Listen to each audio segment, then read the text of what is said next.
Down on the farm. That. Speaking of weird things, I know somebody posted this list. I think it was Neon Taster. It was like one of those restaurants that you might not know where your money's going. Mm. I think it was Salon who originally wrote it, which means it's crap. But it was interesting in the sense that what they were. It was like Chick-fil-A. We all knew that. Oh yeah, that list. I saw that list. Yeah, but it's also like Waffle House, White Castle, Yep. Hardee's / Carl's Jr. and Domino's, I think. And it's like, yeah, I'm not gonna stop eating at White Castle or Waffle House. I don't care if they're sacrificing goats back there. Quite frankly. Hey, that was live. Neato. Mm. That was an interesting thing for me to people to probably hear as soon as they came in. Talking about sacrificing goats. Yeah. Our special guest this time is from Israel. So now we're the Satanic Otaku podcast. We were banished from the Free Society for occult leanings.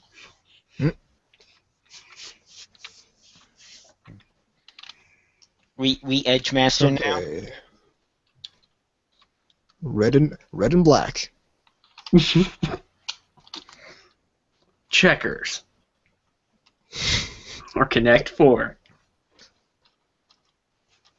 All right. Ready on my end. I remember Connect. Anytime. In 3, 2. Welcome to NTR Radio. I'm Tom Enforcer Anubis. I'm K-Gods. And I'm VZ Mark II. Welcome. It's been a little while. Well, no, not really. In Just 2 weeks. yeah, it's been the annual, the general spacing. Yeah. But it feels like it's been a Bi-weekly. longer time. For some reason. It's because it's been 2 weeks. Yes. So, Everything's ending this week. I know. Which is funny because I haven't begun on anything this week. I still need to catch up on Coffee everything. Graffiti, fantastic ending. I'm mad that it's ending because I want more. Right. Well, I'm still balls deep in Idolmaster. Oh yeah. How you enjoying that? The original one. Oh, I mean, I actually am enjoying it. It's What episode are you up to? I think 16. Oh, nice. I think it's 15 or 16, one of the two. Yeah. I'd have to look specifically, but I should be farther. Other things have happened, like I've been in the hospital and some other fun stuff. I was in the ER. That was awesome. I'm telling you, there is a fucking something out there, like Lovecraft's old ones or something, that don't like this fucking podcast. Like they listen to an episode. Like, this must be stopped. Exactly. It's like, we need to sit Cthulhu on this. Mysterious forces are at work. Bermuda Triangle just lands on your house. Ancient aliens. At this point, who knows? Ancient aliens. Ancient astronaut It's like the say aliens yes. come back in the ancient aliens come back and they listen to NTR built up all these civilizations for. We didn't want this to happen. We didn't foresee this when we built the pyramids. We got to dismantle. We're the pinnacle of humanity's achievement. Yes. Yes, and that's why we got hit with that storm ion. This is what the aliens worked so hard to create. Yes, NTR Radio. Me. 3 dudes talking about anime. And horrible dojins and gross shit. And speaking of horrible dojins, probably gonna do this in the last segment, but our MO of this podcast, basically, to gross people out. Someone who's going to remain nameless,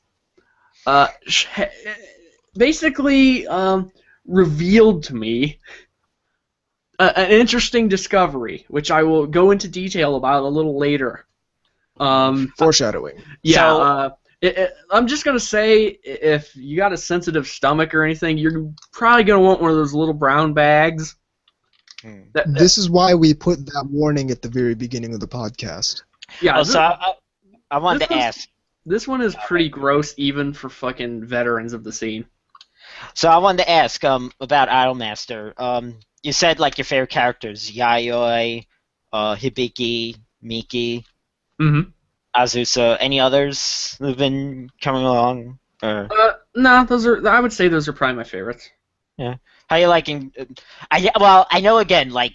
See, the funny thing about me with Chihaya is she was actually my least favorite in the beginning, but then at the end she became my favorite, or one of my favorites. So. What else? Let's see here. I know. Well, I was saying, yeah, I've been finishing up this season. Oh wait, were you gonna say what else you're watching, or? Grass grow. Yeah. All right. So then I'll say, yeah, everything's ending this season that I've been watching. One more for, Bill Fire's Try, which I'm hating myself for, that I continued with that. That show. I stopped a while ago, and I want to finish it at some point, but at the moment I just have no desire to continue with that series. The only thing that's I think there's going to be one or two. I think there's going to be two more for Cinderella Girls, and then it takes a break for the next season. So it won't return until spring. I mean summer. Right, split core. But what is it? Oh, so I watched two OVAs that came out. I watched them raw because I don't know when they're coming out. These days, unless it's like something streaming that you don't really know. It's kind of a crapshoot as far as what gets subbed anymore, like those types of things. So the first one I watched was Papa Kiki. Listen to me, girls, I'm your father. That was really good. It ended where the light novel thing ended.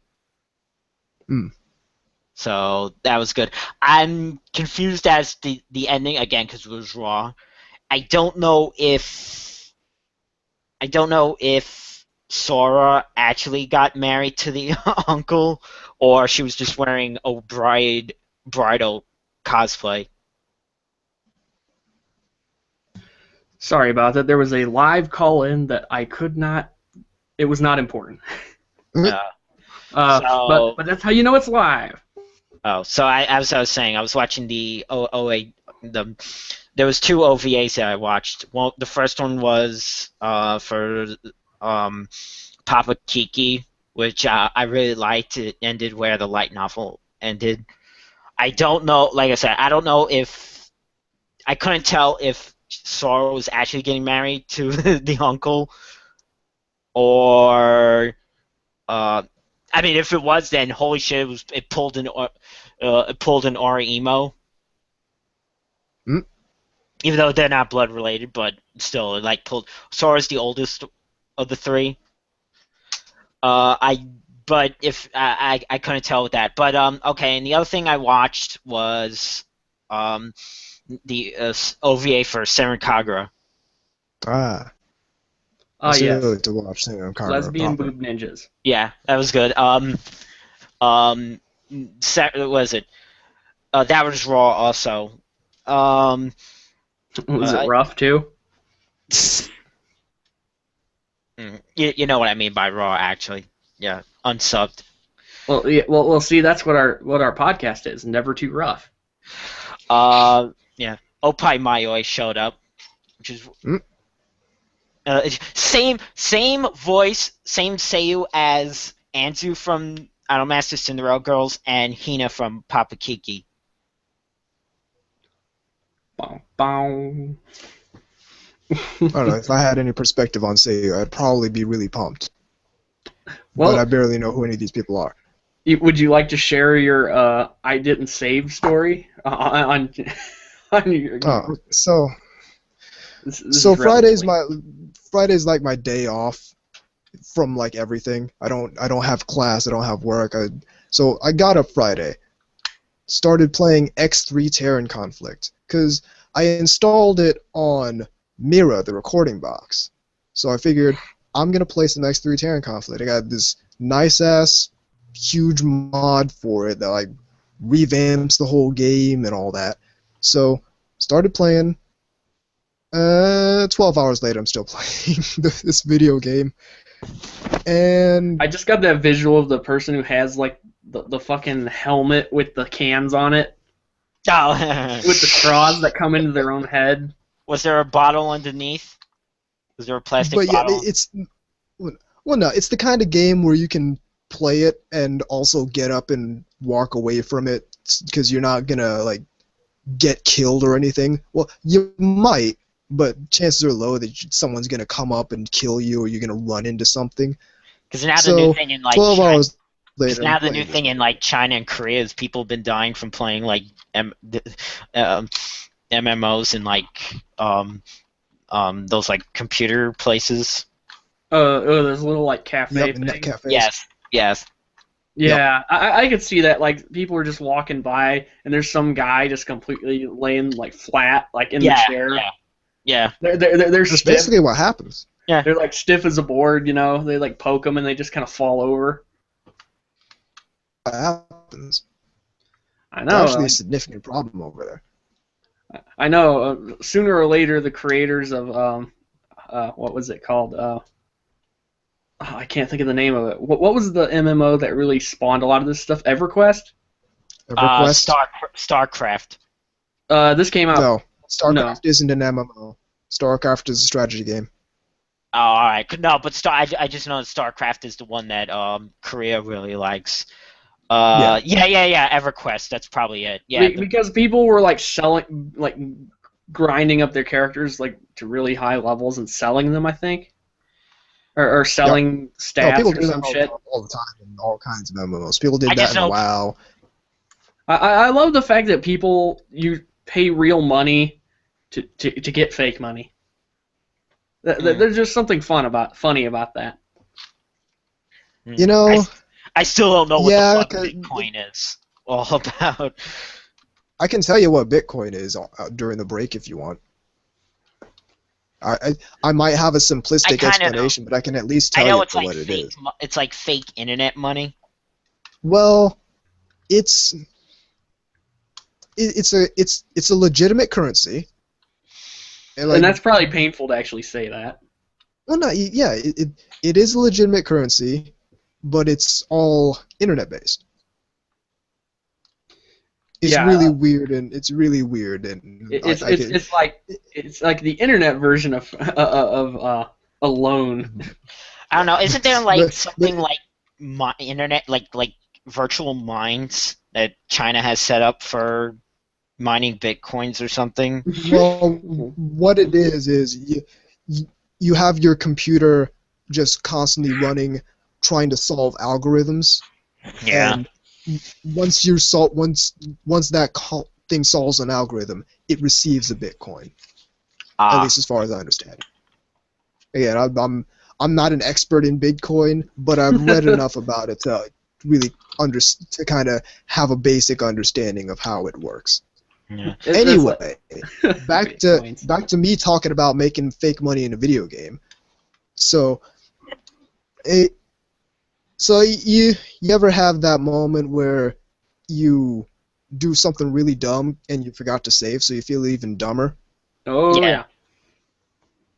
So it was like between 15 and 45 minutes since I'd last saved, and I gate into this new sector. I'm just going around exploring the universe while I have all my trading ships buy energy cells for really low and sell energy cells for really high. So I jump into this new sector, and I'm flying around in my ship, and ooh, what's that? An abandoned ship in the center of the sector. Looks like I'm getting a new fighter. So fly over. I autopilot over to the thing. Autopilot 1 kilometer out, facing directly at the ship. So I'm like, okay, time to claim this ship. So I switch my autopilot off, forgetting to also pull the throttle back on my flight stick, and proceed to careen straight into this ship and die. It's not Pearl Harbor, man. So, and if you die in this game, you're done. You need to reload your last save, and hopefully you saved not too long before you died, because otherwise you lose a lot of progress.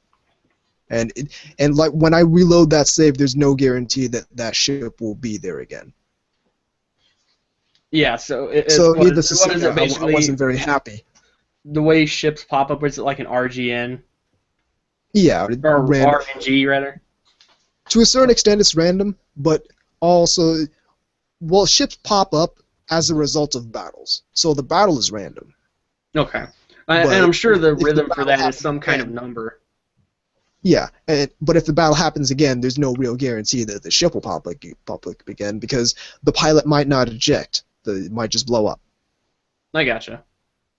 Well, but yeah, so that's what I've been doing. That and preparing for Anime Boston. Oh, so you weren't watching anything? No. I'm the only one watching things. Nobody got time for that. I'm trying to make a I've panel. been in the hospital. Okay, so like I said, the ancient ones are not too amused right now. But yeah, you have Anime Boston coming up, and I know you're doing some panels there, and of course buying loot and all that good stuff. And sometimes it makes it hard Naturally. to discuss, trying to describe some stuff I say, and then it's like, you haven't seen some of it. Well, I mean, and I've said this before. I'm not really that bothered about watching the stuff that's coming out right now. As it's coming out, yeah, I used to be more like that. As it's coming out. Yeah, I know what you mean. I tried to be like that, but it doesn't work out for me as a style of watching anime. To me, like the discussion surrounding the stuff as it comes out is so fleeting and like ineffectual that it doesn't really matter to me whether I watch it or not. See, I'm the opposite. It's like I have to be. I have to be where immediately, where, because most people's interest in things has to be like at that moment. So, and sometimes it's only in that time frame. Here's my problem: time. Yeah. When you got shit you have to do externally, yeah. I mean, time's certainly a factor to me, because between Shinikiba certainly. But between Shinikiba and She's Lost Control, and now the fanzine, and editing this podcast, and all the rest of the things I'm doing, certainly, but the bigger factor to me is that I just don't see much value in what's there to discuss about whatever show's coming out, except, I liked this part, I didn't like this part. Something else I watched this week. I didn't watch like the specials on it yet. I'll get to that. I just watched the regular episodes. A channel. Finally got to that. My Blu-ray for that. We finally stopped calling it A channel. Yeah, I think it's. I've looked it up. It's A channel because it's when you look it up Wikipedia, and it's like it's like an E, so A channel, not A. So yeah, I A turned channel. A channel.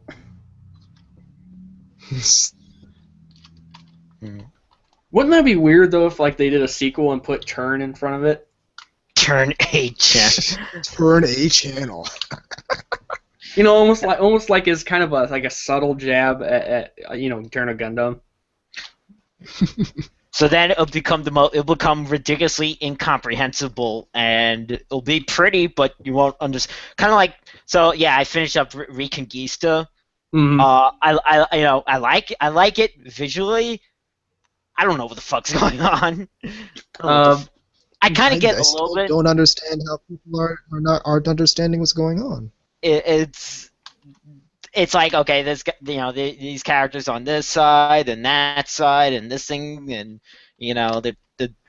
these things are happening and that, and um You know, I you don't got know. you got cannibalism.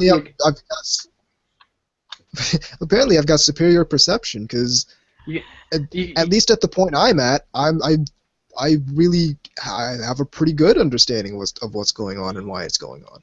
Right. Well, admittedly, I'm atrocious at understanding like complex narrative like that. I'm sorry, I'm just. Well, no, not. but you're not the only Well, no, you're not the only person who's saying that it's making no sense. So evidently, I've got some superpowers or something like that because I have a pretty good understanding of what's I don't going know. on. I'm just the type of person I need get to the point. Just get to the point, and that's all. Yeah, it's got cannibalism, mobile suits, The Price is Right. No, I mean. There you go. But does it have Plinko? Goddamn Plinko. 1, 2, 3, 4. 1, 2, 3, 4, 5, 6, 7, 8, 9, 10, Oh, 11, that. 12. The Big Bird Gundam. Isn't that just the Big Zam? Kind of has Big Bird feet. Really? Yeah, really. He's got giant bird feet. Just need to put a canary yellow coat on it, and I think I once saw was it someone drew? They put a Geong, I think it's pronounced, on top of, which has no legs, on top of a Big Zam. still probably looks better than a Methus.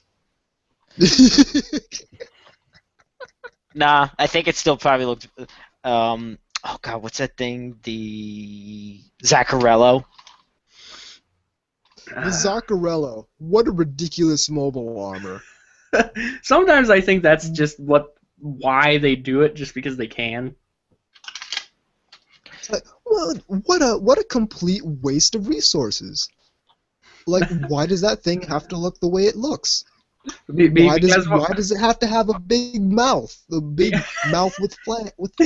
Because the mouth doesn't close. The fangs can't do anything. Why put the fangs there? Yeah. You're wasting metal. Because mass production obsolescence is not going to happen.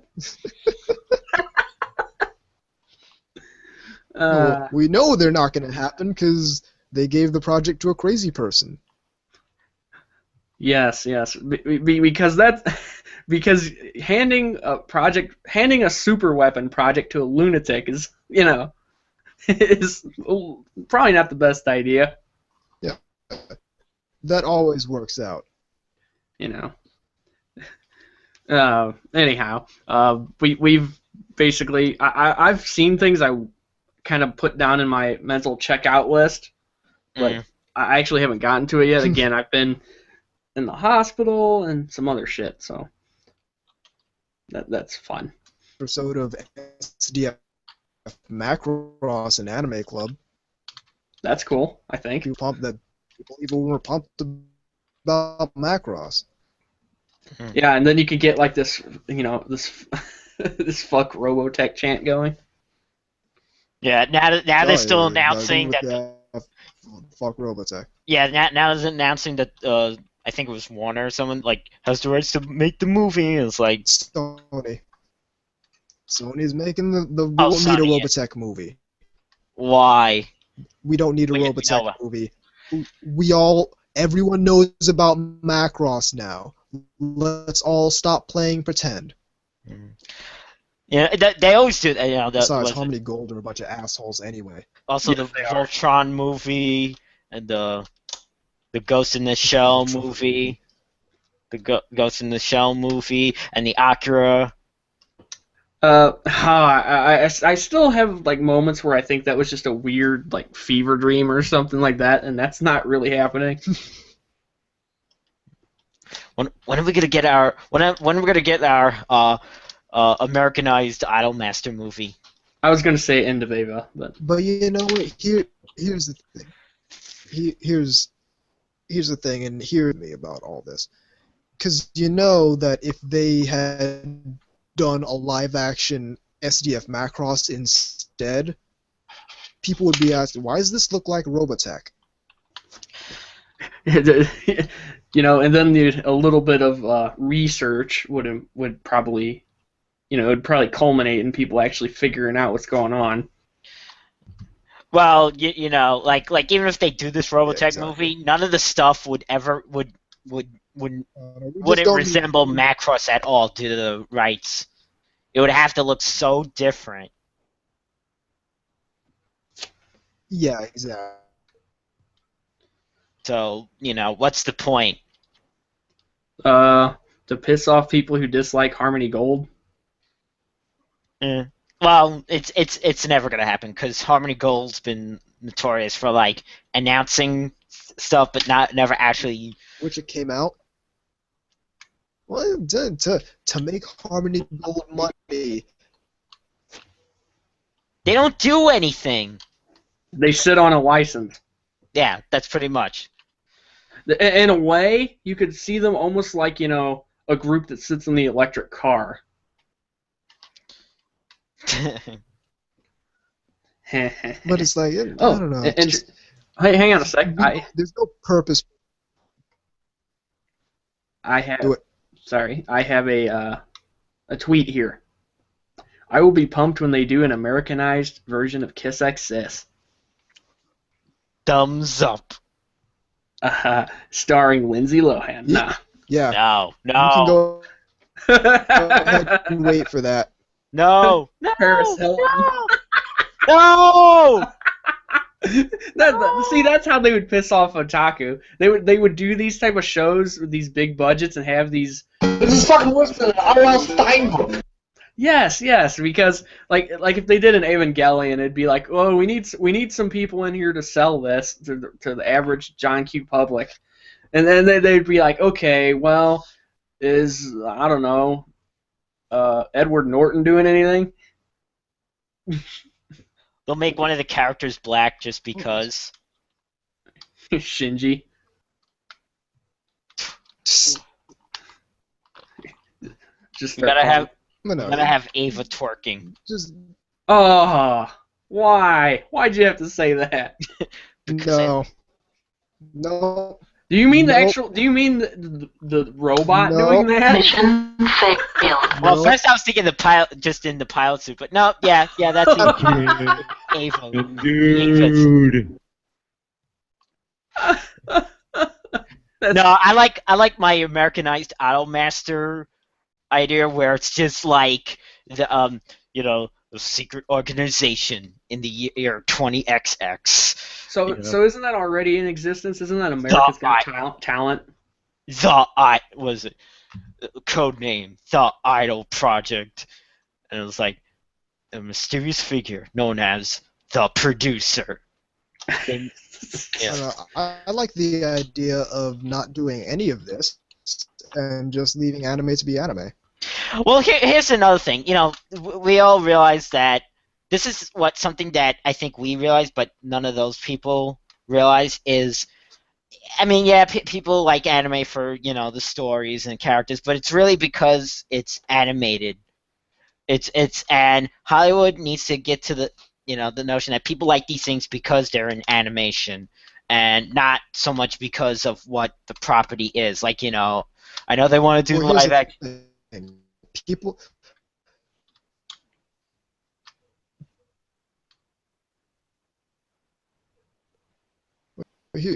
Stuff because it's anime and Japanese, and let's keep it both that way. But I would love to see at Western animation in that caliber of Certainly.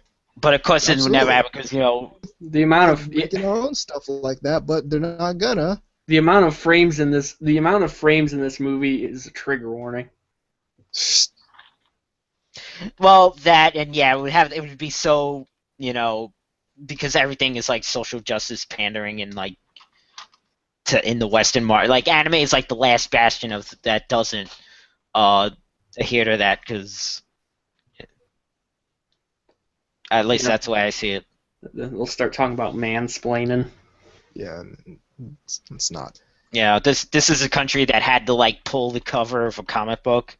It was actually a variant, wasn't it? Oh, I know. Yeah, it was a variant cover. It doesn't matter. It's still fucking stupid. So they didn't need to. You don't need to get that cover, but the fact that it exists angers people. Because those people were really going to buy it. No, of course they weren't. Yeah, no, those people weren't going to buy that. Definitely going to buy that comic book. They definitely were. Absolutely. That would be an interesting, probably poll, don't you think? If they were forced to actually, do you even read comics? In any case, we're up against the break. Keep it right here on NTR Radio.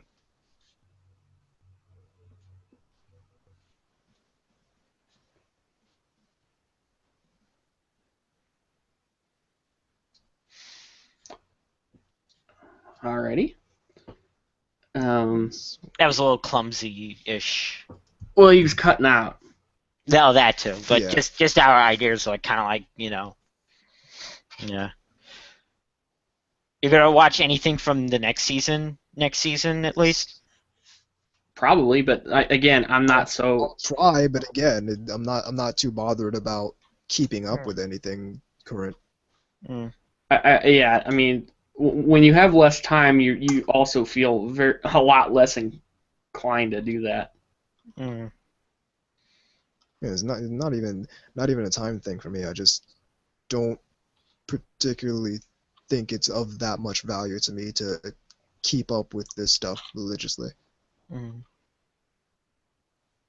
which is not disparaging anyone who does.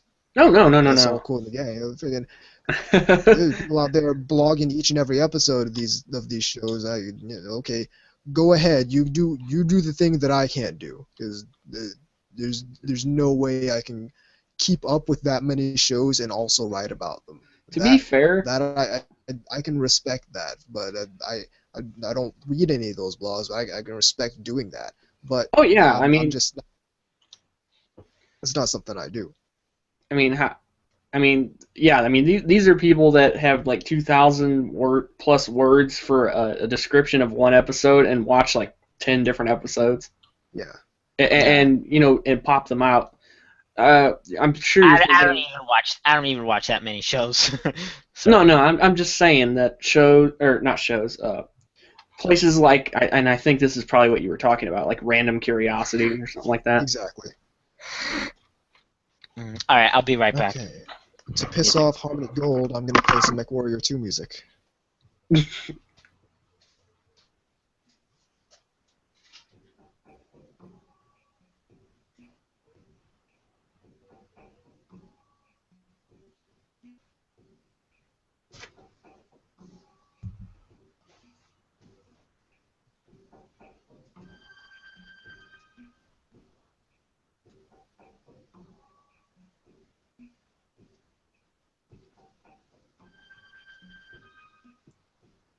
Hey Anubis, the megaphone is losing money. Good. They are in debt. All those margaritas, man. That, or maybe it was just one really, really, really big megaphone.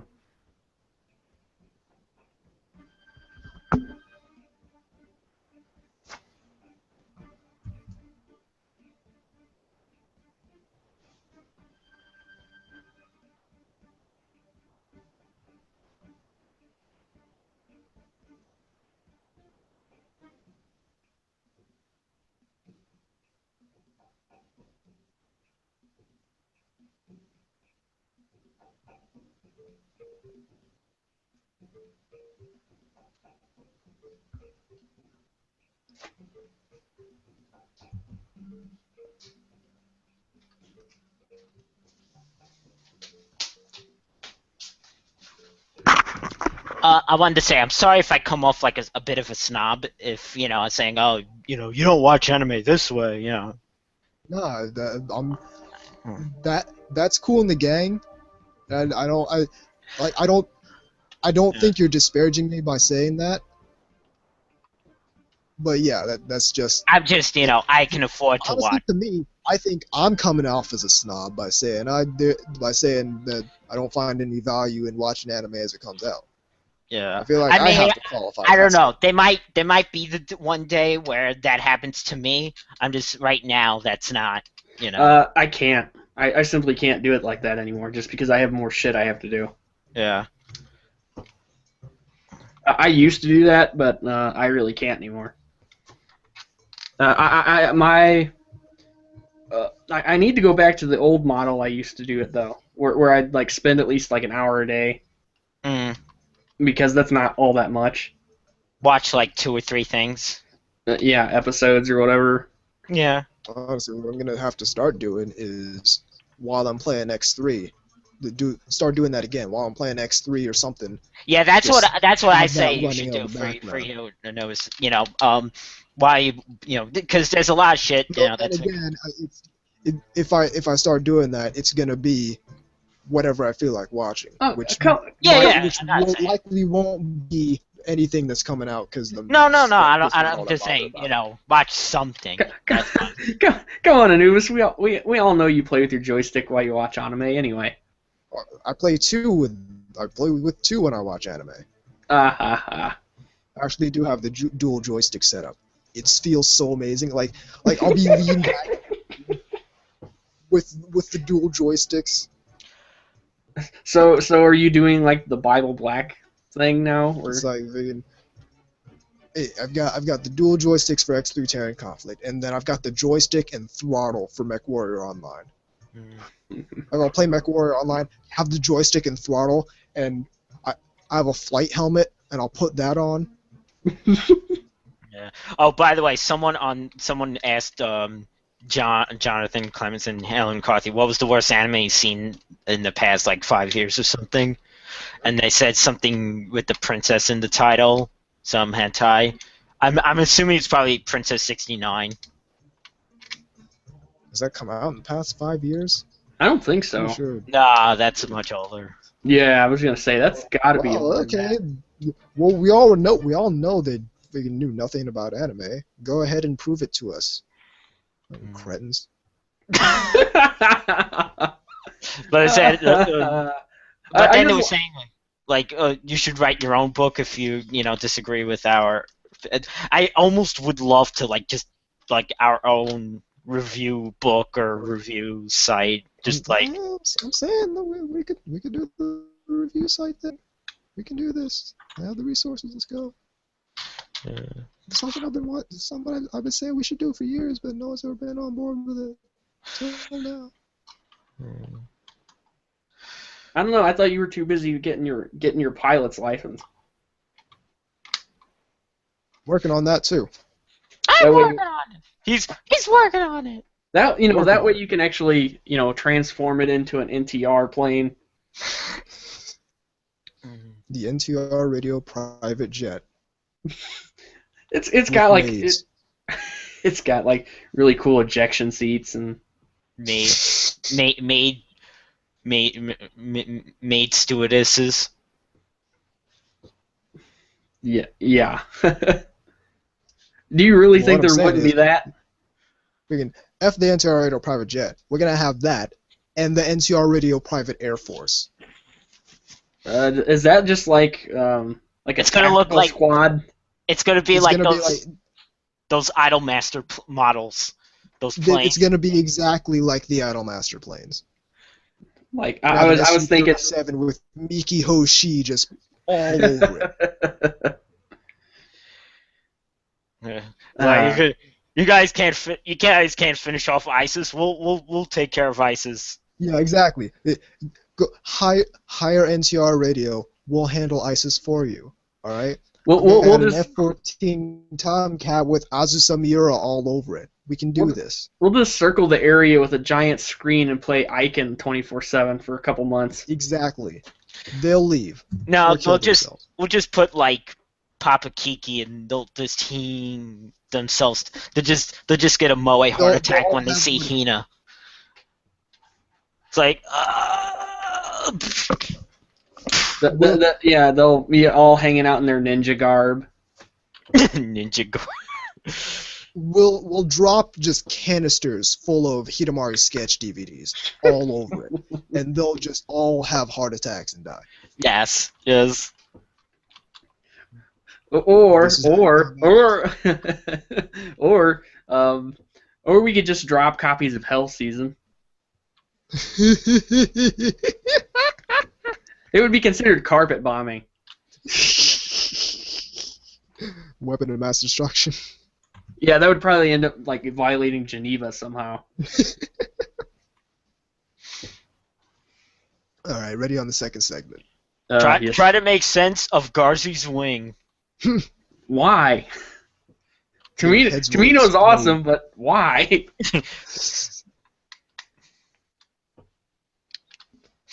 All right. In 3, 2, 1. Welcome back to NTR Radio. All right, so for this episode, we're talking about magical girls. That was my idea again, only because we haven't done one before. And also a subset on Jenkum. Jesus, fucking dude. See, I think that was like a hoax. Like that never actually existed. I heard the whole Jenkins. It's one of those things that could have just been like, but it basically sounded like people that just huff sewer gas. Kind of like the whole free bleeding thing. Although I really like to believe that does exist, even though I don't want to believe that exists. It's one of those things like Crocodile. Well, Crocodile does exist. Is actually I know that. No, but it's one of those things you want to pretend doesn't exist. Because, but here's an idea, and again, this probably won't be politically correct or something, but...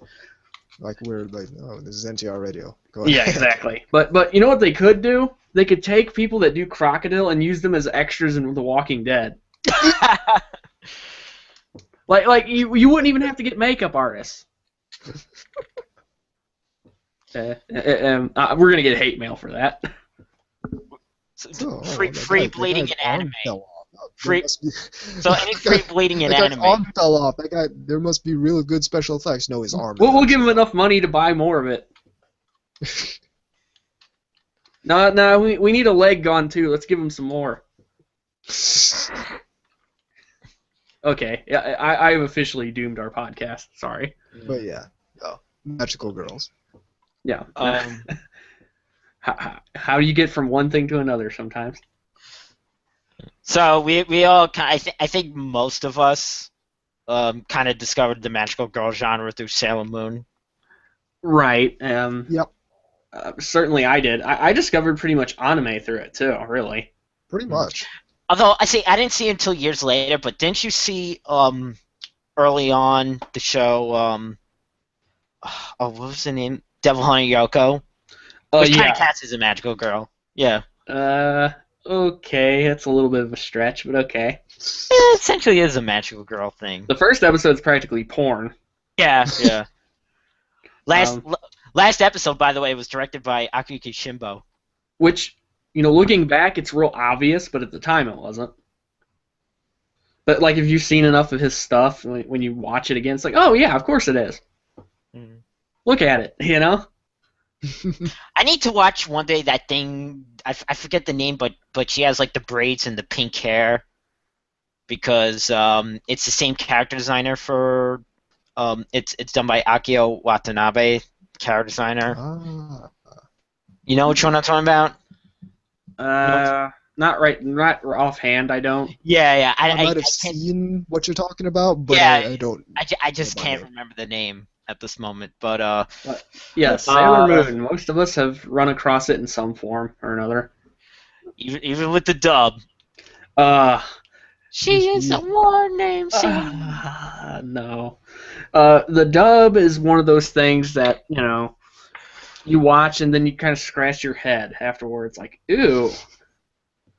Not even necessarily because like it was the vocals or the voices were bad per se. It's the dialogue. Yeah, the dialogue, because it was like, it's like, wow, this is bad even for like a Saturday morning cartoon type of thing, And it also had those lovely PSA statements. yeah, Sailor says. Yep.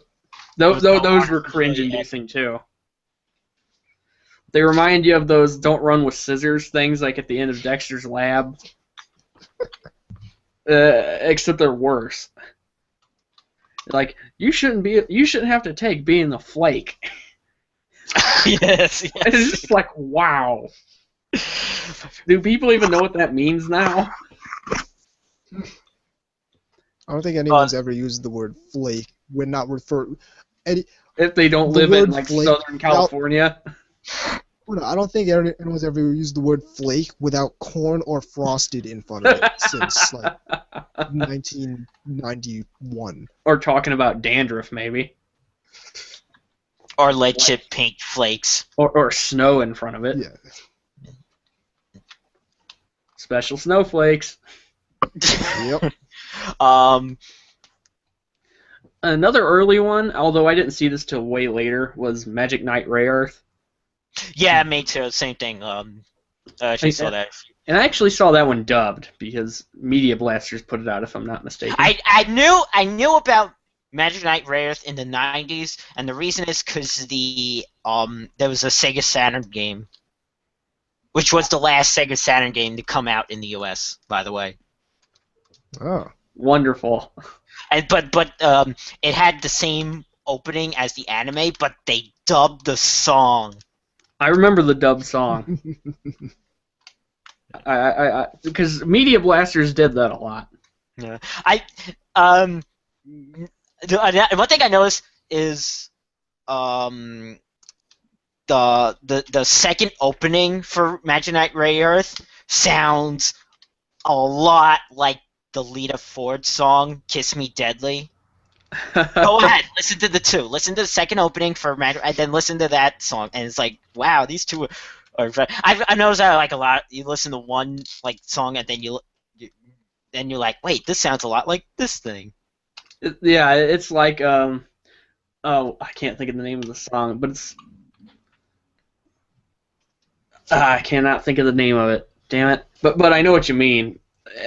Sometimes you'll come across like an opening that just sounds like it was wholesale lifted, or at least inspired by, like. Yeah, sure, inspired by. Yeah. Yeah, Magic Knight Rayearth. It's like saying Columns was inspired by Tetris. Magic.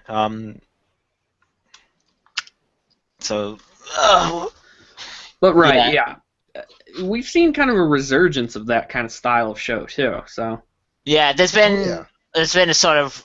Well, there's always been magical girl notes in the 90s, and but yeah, there's more of it now than there has been in a long time. Yeah, it's kind of definitely through Monica. Yes, absolutely. I was gonna say absolutely. It made it kind of in vogue for sure. Actually, two things. One, Monica, and even before that, Nanaha. Yeah, Nanaha. Yeah. Which I get it. I never seen the TV series, and I kind of don't want to, only because it's like very poor. It's like it looks its age. It's like I've seen a tiny bit of the TV series, and I do intend to continue on it. The movies are fantastic looking. The movies are fucking fantastic. That I recommend. I don't 100% know what's going on in those because it's like. They feed in directly into the series? They're reinterpretations of the series. Oh, okay. But I think you just want to see nipples. Yeah, those are in that movie. those are in those. Yeah, lowly nipples. Got to pin it. I can't tell if the nipples are just the shading, but I think they're. But they definitely get lolly butts. A closer inspection. Yeah. I'm the only one that's seen this, and I recommend you one day watch this just for what it is, but you definitely know of it. Moetan? Moetan, yeah. That's a hilarious match. And it's really infamous for having that. I'm 18 or whatever. Oh yeah. I'm a 17-year-old high schooler. And wasn't it like a demotivational poster that just said bullshit? Yes, pretty much. It's like bullshit. It's like right. I love how like all the match like anyone else in the show looked their age, but any of the ones that were magical girls in that show were very lowly looking. Yeah, that was done by design. Yeah. Pretty much. Yeah, I mean, but there were other shows, you know, a lot of them don't really stand out, you know. I've seen clips, but I've never actually seen, but I did know about it. What's the one, Wedding Peach? Right. I have never seen that one either, but I know what you're talking about. I know of it. I've seen clips, but I've never actually sat down and watched it. I watched like 2 episodes and was underwhelmed by it. But like, wasn't really expecting much from it because it turned out to be exactly what I was really expecting from it, which was like Sailor Moon light with a different motif. But to a certain extent, I mean, the best you can expect from it. By the way, the magical girl genre itself started with the show Little Witch Sally, but was really inspired by the show Bewitched. Right. Bewitched became popular in Japan, so I love the fact that you can't predict what becomes popular in Japan. Like, not only that, but how it feeds wacky races. Yeah. But how it feeds into like other things, like Toshio Maeda said that he was a big fan of old American shows like I Love Lucy, and it's like, how do you get from there to tentacle porn? Well, he saw the episode when they were stuffing the chocolate in their mouth, like, and what if those were dicks? We don't have chocolate, but we do have octopus.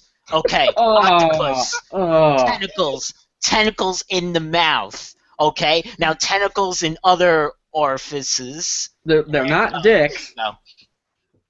You can't blur them. They're not cocks. Oh yeah, they're not dicks. So.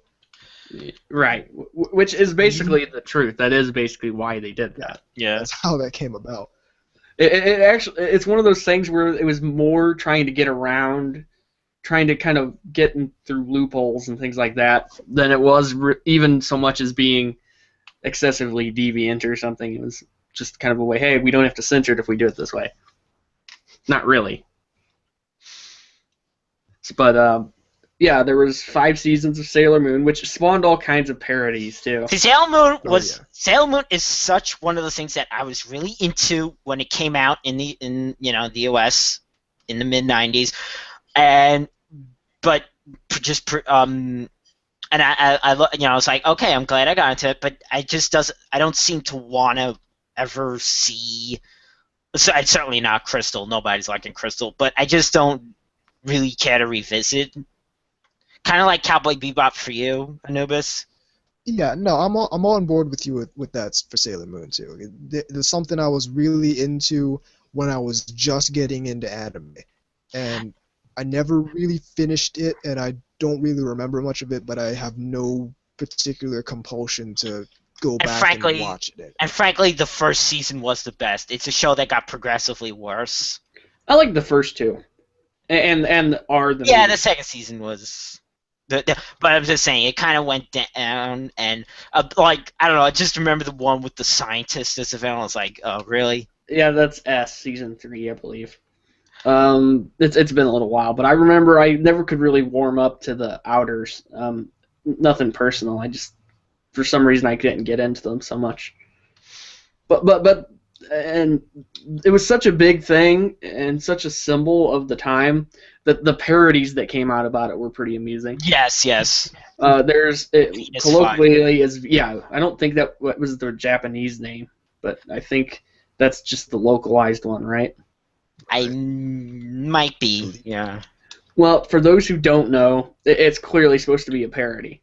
Yeah. Of Sailor Moon, and for those who also don't know, the evil Queen Beryl character who is in it blows a cat. You're welcome. There we go. Yep. I know what I'm watching sometime. I know what I'm gonna watch sometime. Purina is not amused. Meow meow meow meow meow meow meow meow meow meow meow meow meow meow. Multi-cat. Yeah, that sadly is part of it. I've unfortunately had the I've encountered And it. cat dicks are spiny, I think. I don't know. Yeah, Ask her. If so, she's probably got stuff in her mouth. So You know, like after Christmas, you got like trees, you got like fucking tinsel and stuff on the ground, pine needles. All little pine needles on the floor. Like a month later, you step on one, and you're like, motherfucker. That's what's going on in her mouth. Yeah. That's disgusting. Just like a hairball in there. And... So the big elephant in the room, Monica Magica. Right. We already Close. kind of covered that. A series and some movies. Yeah. Kind of I sort of still love it. I still love it, even though the way like the Western fandom took it, not very fond of that. But it's not its fault though. No. I'm not even on the Western fandom for how they took it. I'm on the people who watched Madoka, then said they're into Shaft, And they're not. When that's what Onna came out, they were like, "Oh, what's this? What's Shaft done? Yeah, Shaft's doing what they've always been doing. Madoka is. I wouldn't even say it's an anomaly. But no. Madoka is just one thing they did, and they do other things too. I'll go on record and say I like Denpa Onna more. Mm-hmm. Oh, I like that show too. And I fucking love Kofugagrafi from this season. So Shaft knows what they're doing. That's not me. That's not me saying I don't like Madoka. Well, certainly. It's a good show. And it doesn't need to. It definitely doesn't need to continue. At least with those characters. I don't think so. No. I think that they can go ahead, and if they want to move forward with it, give us some new characters. Do a little special with some other magical girls. Much like Haruhi or something like that, it's done. Yeah. And see, now the interesting is when Madoka came out, there was 5 mini episode thing that Gainax put out, Subaru. Right. Hokagu no Pleiades? Yes. And that I like that too, and now that's getting a full series next season. Well, and I said, finally. Like, as much as I loved Madoka, I'm so tired of the dark, edgy, magical girl thing that's kind of culminated. People are definitely riding the coattails of that success. Yeah, because people are just in there and they're trying to capitalize on Madoka's success. Because last year the winter season came out. Fall season came out. What's it called? Yuki Yuna is a Hero, which started off okay. But then it kind of like, dark, grim, grim and dark, blah, blah, blah, blah. Buy our soul gems. Honestly, when I hear that something's a Madoka clone, when I hear that something is similar to Madoka, it kind of turns me off. Yeah, absolutely. One, Madoka had a really good way of executing that formula, and 2, I don't know if anyone else could really pull that off. Here's the thing about... Well, here's my thing about Madoka. Yeah. When it hit episode 3, In episode 3, that was a genuine surprise for me, and I had the episode finished, and I had literally had to sit here in silence for a bit and ask myself, okay, this isn't going to be what I was expecting. What do I think about this? That's what Monica did, and now that that cat's out of the bag, now that we know what a Monica type show does, I don't know that any other show could really pull that off like Monica did. Well, it's amazingly the comedy show Joshi Raku, which isn't a magical girl show, but they said this quote, and I love it. I'm using this for Monica and for the Monica type shows, and it's basically once is enough. Once is enough. And basically, honestly, unless you're talking about porn. Yeah. To a certain extent, yes, but if they can pull it off in such a way that it's not really derivative of Monica and it can pull off that surprise factor where you watch the show and then it pulls this twist on you and makes you sit down and say, okay, that was not what I was expecting.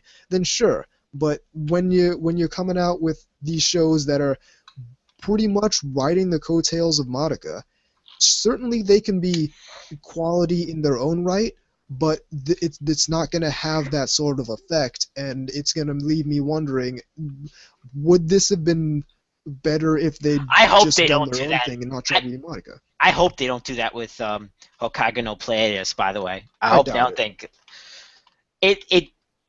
Yeah, I think it's just going to be a genuine regular magical girl show.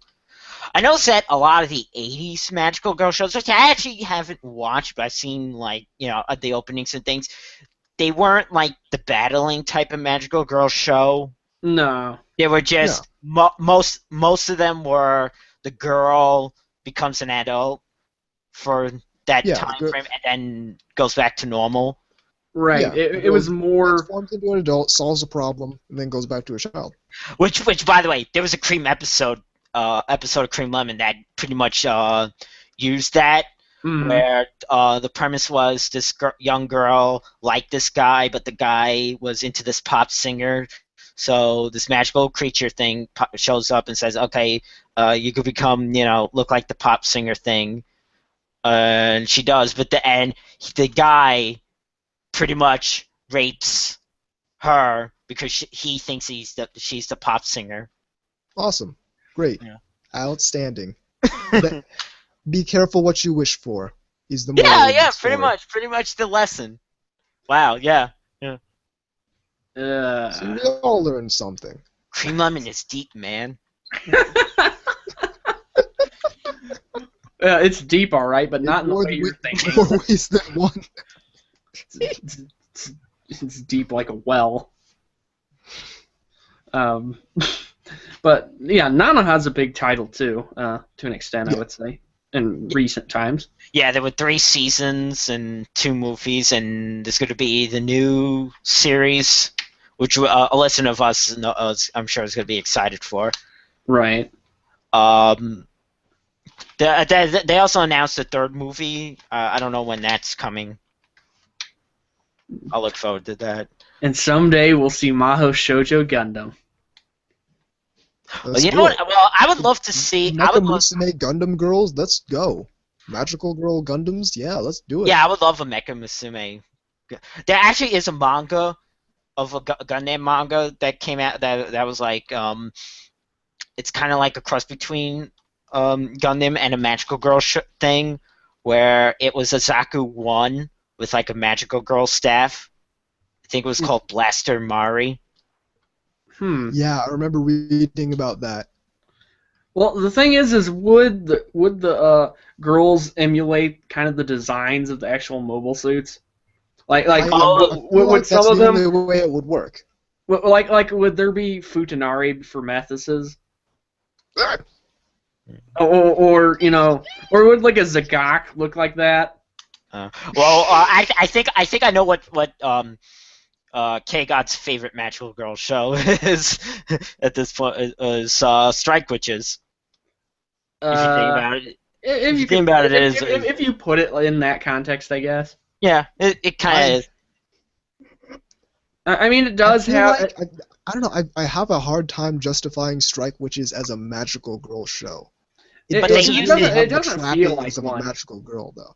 Because it doesn't really feel like one. Not really. No, but in fact, the only thing about it that makes me think of it is actually them fighting the Nuroi. Actually, really, that's more in line with the general's purpose action Monster show of the Week type of show. What is it? The animal familiars and the magic shields. Okay, you got a point. Yeah, but that's the shields are definitely magic. Look, you know how the way they're witches. You know, they don't fight with magic though. It's not like they throw magical. Yeah, they just grind their twats on a fucking broom and. You know, and make noises like, you know, like sexual noises while they're doing it, you know. And this is a kid's show. But here's my thing with Strike Witches, and so let's talk about like the trappings of a magical girl show.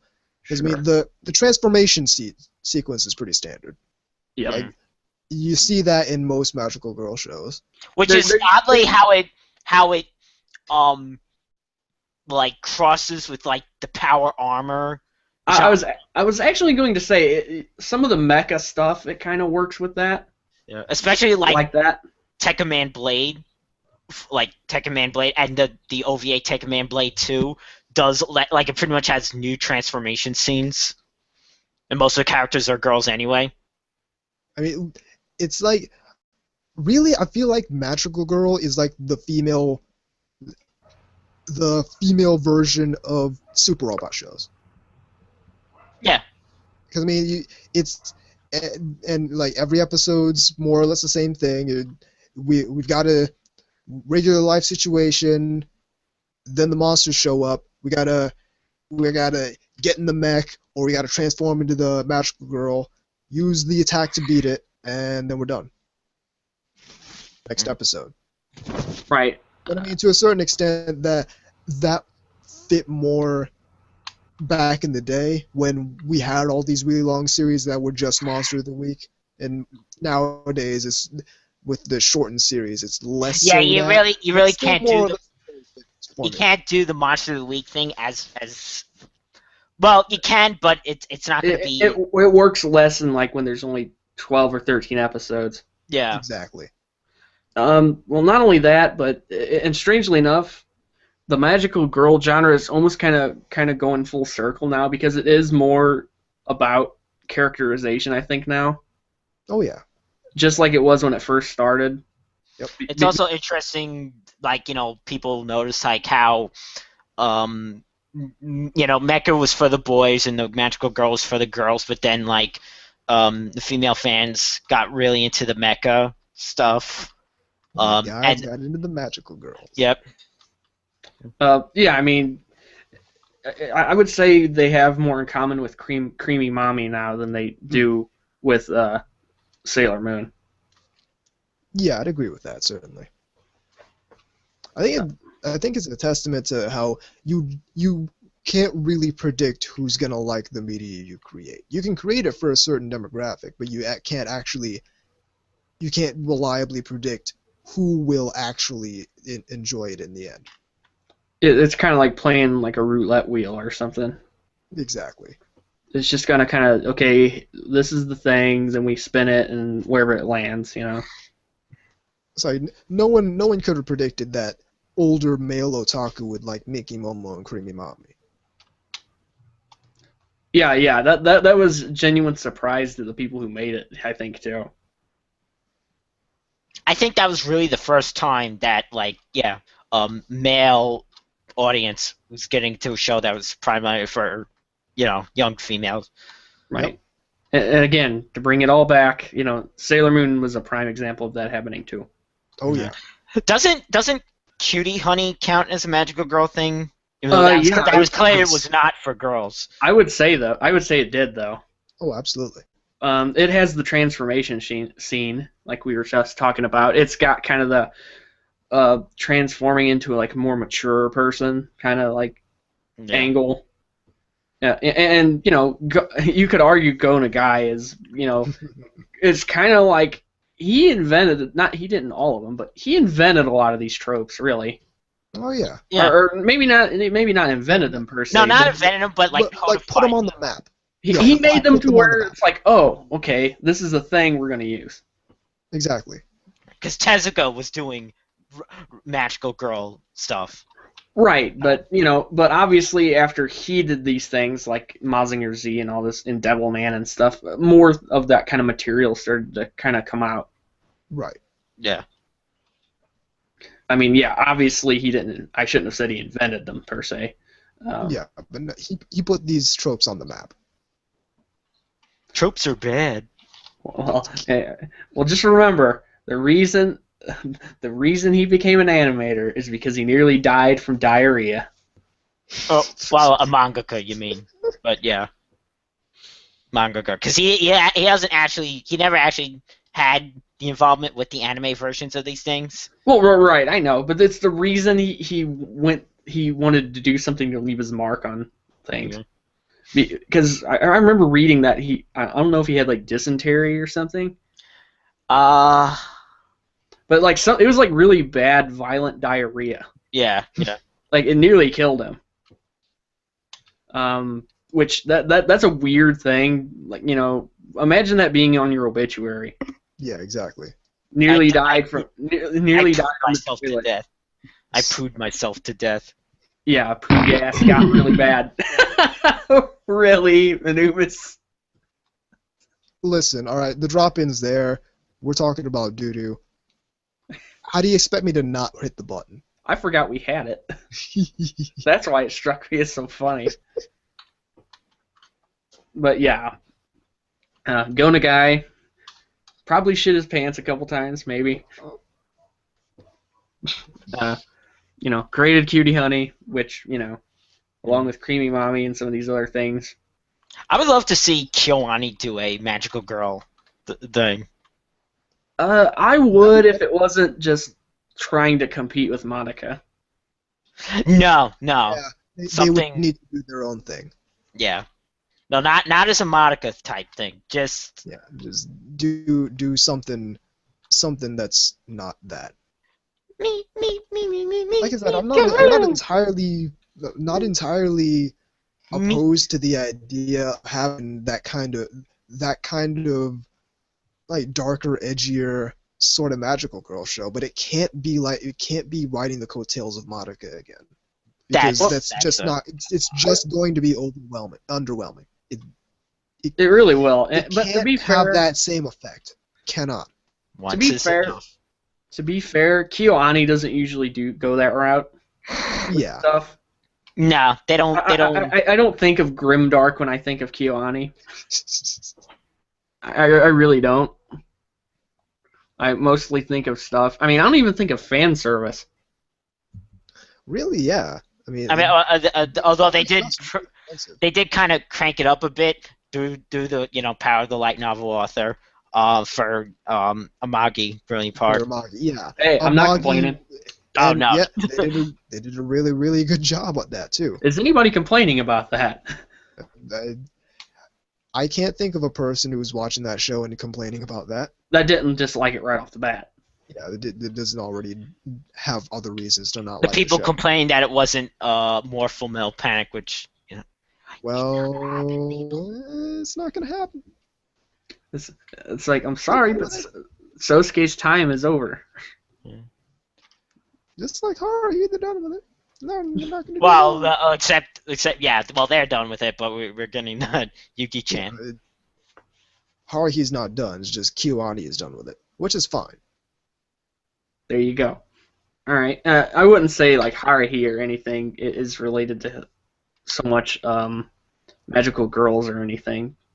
No, not really.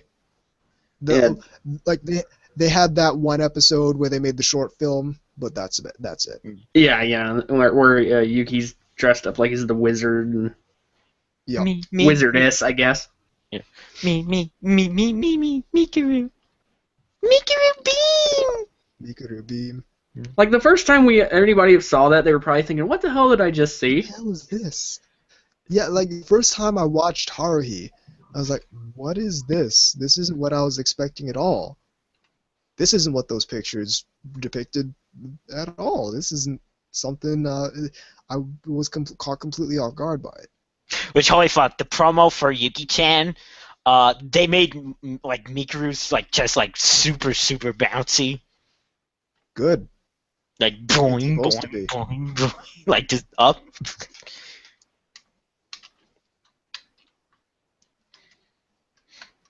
But no, we haven't mentioned Vivid Red yet.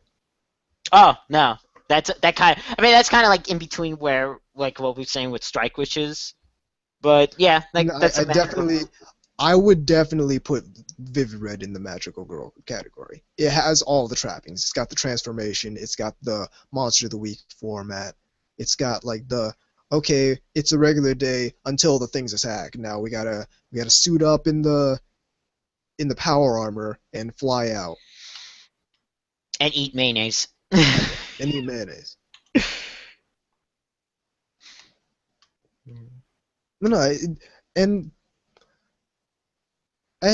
Does anyone else feel like Vivid Red would have worked a lot better if it was longer? Yes. Because it seemed to me like they introduced all these things. Okay, we're going to introduce docking. Now, okay, we got Vivid Blue, and now it's Vivid Green, Vivid Yellow, and now they introduce all these things just one after another, and we don't really have any time to see the full capability of anything. I think the docking thing should have been left for like a second season, or if the show was like longer. I feel like the docking thing should have been introduced in the second half of a longer show. Yes. Well, to be fair, if it was one of those things they knew they weren't going to really have another season of right from the get-go, it's one of those things that they had to kind of put in if they had the idea. I don't really know how the planning went. But... Right, but I mean, just generally speaking, if it were a longer show, it would have been, okay, they're fighting all the monsters just as the pallet suits, and then they encounter some monster that's too powerful for the pallet suits, or maybe that's when Ray shows up and starts shooting things with arrows, so now they gotta dock and do that. But I just felt like the thing went so fast with introducing all these various transformations and the docking and all the abilities and whatnot that it just felt unnatural. It felt like it felt unnatural. It felt like it was forcing everything through to a conclusion rather than just letting stuff happen. Yeah. Another thing, a Magical Girl thing, as far as because I know it's like there's a lot. You know, when a show has a show within a show. Yep. You mean like in Genshiken? Yeah. There's a Magical Girl show in Yuri Yuri, Mirakurun, who's voiced by Ayana Takatatsu. Right, which somewhere Yoff is throwing things. Yeah, it's funny sometimes when they have a show within a show that does that, because then it's like kind of plays around with the tropes. They did that in Orihimo too. Where the Magical Girl show in that too. Dismaru. Yeah. No, but what I like about Mirakurun is she was like they were doing like a death scene, and she kept like dying, but then like saying something like one last word, then like dying. It's like, oh, and don't forget to finish my homework. Give my wand to no.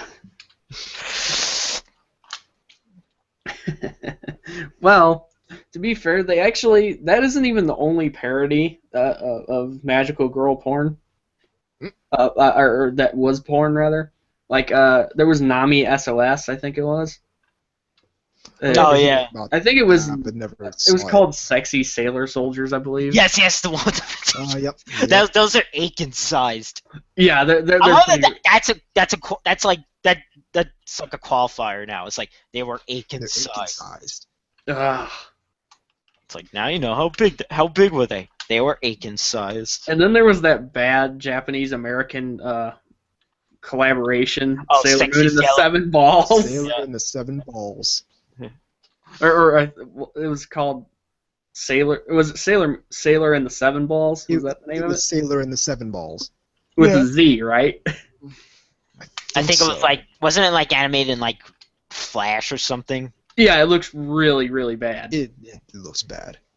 And it's got really unsurprisingly rather hilarious dialogue. like Tuxedo Mask talks. He's like, "Are you Randy?" And it's just like that is completely wrong. Has on anyone so many used levels. that word since the 1970s? Or they saw Austin Powers. Exactly. But yeah, exactly. Okay. How about more modern ones? I mean, ones that have been coming out here recently. We had what- Yuki Una, which I guess the less said about Black that, Rock the better. Shooter. Black Rock Shooter. Rock Shooter. Mm-hmm. And I didn't see the TV series. Don't So, bother. But the OVA that- was that- quite I- good. I'll do the qualifier. The OVA was good. Yeah, the The OVA. OVA was good, but once again, and I mentioned this back on when I was on Blogger. Wow, this is a while ago. But back when I was doing that review site. There wasn't rust on my mentioned bike.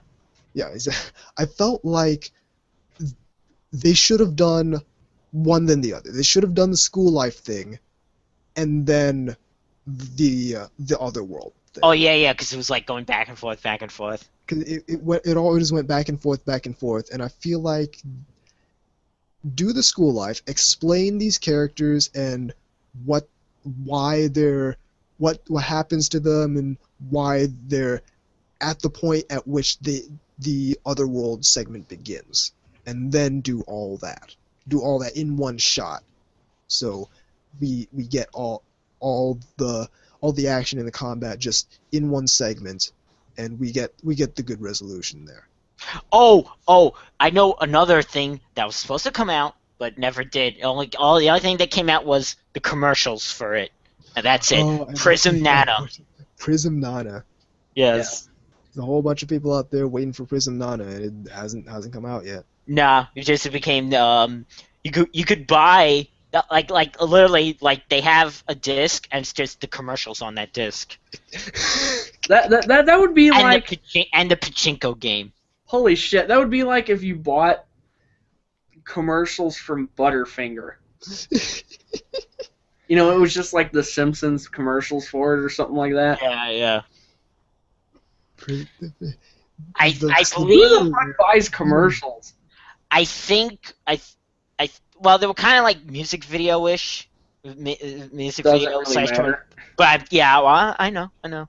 I think what happened was they had this thing. It didn't go through all the way, but they had to like put out something that was, when too much work was already put out. Or maybe they ran out of money, and then they started selling commercials on DVDs To try to get some of recoup? the money back so they can finish it. Could be. I mean, that or maybe they just went and decided, I'll just work on the latest season of Pretty Cure. Well, speaking as your Shaft, I would say that probably, okay, we got to do everything Monica and Monogatari. Yeah. Right. Okay. Anyway, it's one of those things that it was popular in the early 90s, and it really has the old thing about trends coming and going. Yep. And it's definitely back, and yet it doesn't feel like it's a retro theme. No, and it'll always be there. It'll always like exist. At least it doesn't to me. It doesn't feel like it's some kind of we're going retro kind of. Yeah. Well, speaking of Pretty Cure, I never seen any of the Pretty Cures. I know that there were. Well, those girls sure are magical. Yeah. Oh! I know what I've seen. I know what I've seen. A tiny. It's seen tiny bits of it, but I never watched all of it. Maybe clips of it, but what was the thing? The girl that's cool and spicy. Oh yeah, I know what you're talking about. Shugo Kara? Shugo Kara. Something like that. Chara. Oh, yeah, okay, something I know like what that. you're talking about. Yeah. Yeah, the pink-haired girl. Eggs come out of her vagina. Yeah, but she dresses like, kind of in like suit-looking things and stuff. Yeah, yes. Yeah, I know what you're talking about. And you got the like shonen guy, or shonen rather, sort of looking guy. Just keep in mind, same mangaka as that's doing the same manga as DRS. There you go. Don't assume that an artist or creator is completely boxed in either. And that's a kids show, by the way. Shugo Kara. Yeah, that is funny in a way, simply for the fact of how much porn I've seen of it. Well, the other thing is a show that has the opening, "I'm Your Slave." Good quality family fun. I love you, Japan. Don't stop. Don't stop. I don't know if you're gonna want to keep saying that later. That's all I'm gonna say. There's something I want to see. Magical Girl Christmas Cake anime. Yes, I keep saying that. Yes, yes. Oh, like, you mean like cougars? Yeah. Like there were once. There were once magical girls. They were once idols when they're when they were younger, but now they have to like come out of retirement. Exactly. Yeah, but they're only like 30 or 31. Yeah, like they all been late fighting 20, 30, like early 30s. they were fighting like evil monsters 20 years ago, and now the evil monsters are back. But there's no new magical girls, so they have to come out of retirement. So they stop. So they they're and they have to wear. They have to like wear the same outfit that they wore when they were younger. Yeah, instead of like something more appropriate for their age. Right, and they meet up at bars and this outfit doesn't fit me anymore. They talk about menstrual cramps and stuff. Yeah, it's like and they drink. Yeah, they drink. Yeah, they drink. It's like after work they guzzle down sake, and they're just like. They get like the call or the warning that hey, the monsters or whatever are back out, and it's like, okay, we got to go. Hang on, I'm in the bathroom. I'm having a problem. I can't run as fast as I used to. These pads suck. Okay, so anybody listening now probably just exited. I gotta change my tampon. Oh. Unless they're free bleeding. Oh no! There's like a little like wire hanging out, like Oh. And the monsters find it. They're trying. Yeah, I'm trying to run. It's like, no, don't fall out now. The bad guy just cruising off in the like. Nah, okay. Anyway, just let me finish. Just let me finish going to the bathroom. Okay. I'm almost done. Almost. Okay, we can go now. Alright, on a final note, what is one magical girl show you'd absolutely recommend? Okay. I'm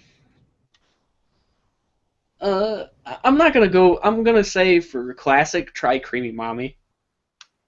If you haven't seen that, because a lot of things seem to come from that. I'm gonna be honest. I'm really gonna say probably no surprise, but I'm gonna really say Monica.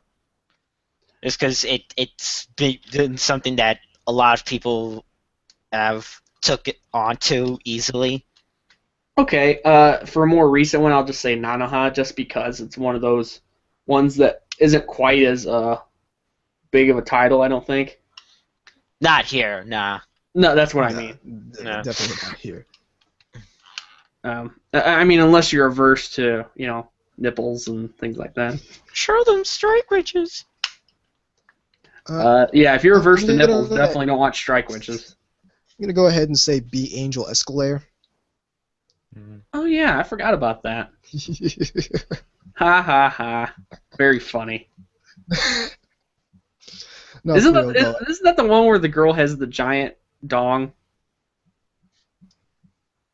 I need to see Angel Blade someday, No. which is also Angel match. Blade.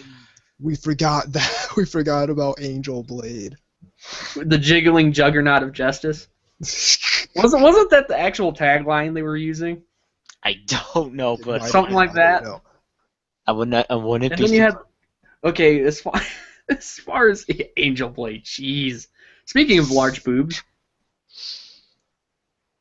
But no, as far as what I'd really recommend, it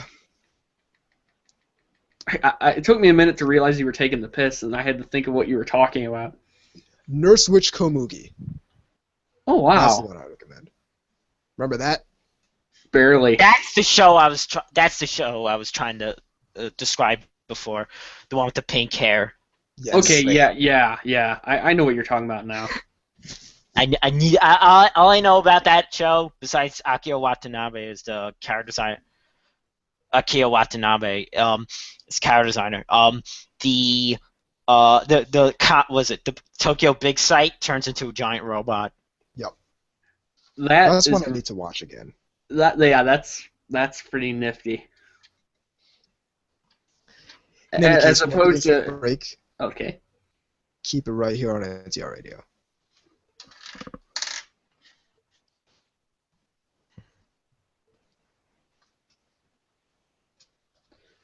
I'm sorry if you guys could hear the dogs barking. There's nothing I can do about it. I couldn't hear the dogs barking at all. Okay. If you would So have said anything, I would never have known. okay. Again, not really anything I can do. Neighbors have dogs, and Let's see. What do we have?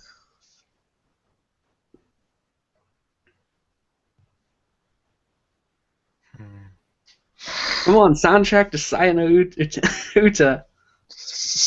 I was actually playing that the other day. The game? You were playing that? Yeah. Yeah. Interesting.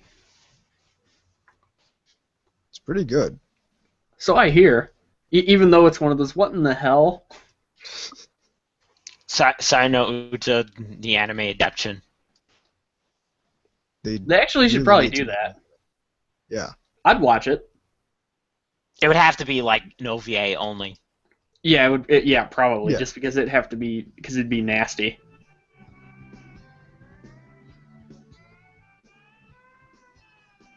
See, this is what we listen to when we're on a tropical island. That's actually the exact level this is from. Emerald Coast Sonic Adventure. The cat version. The fishing level.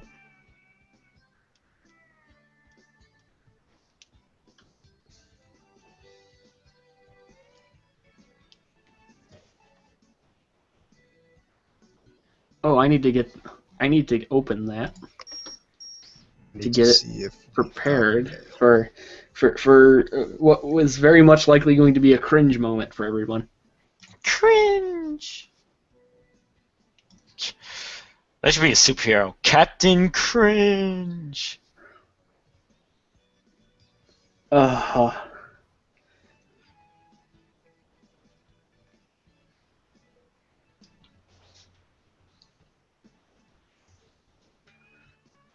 I don't know. This might be worse than the ceiling thing. In a different way.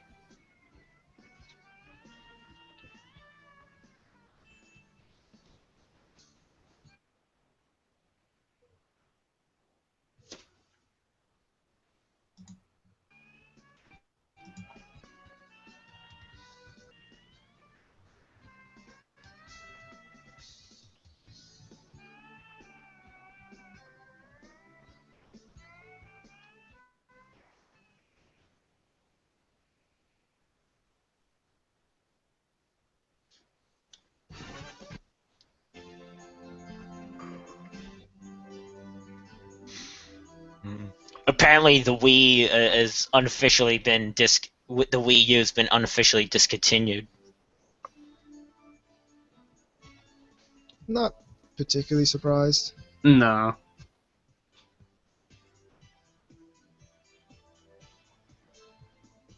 Oh, we do have mail. Okay. So we'll do the mail, and then Story time. yeah. Ugh.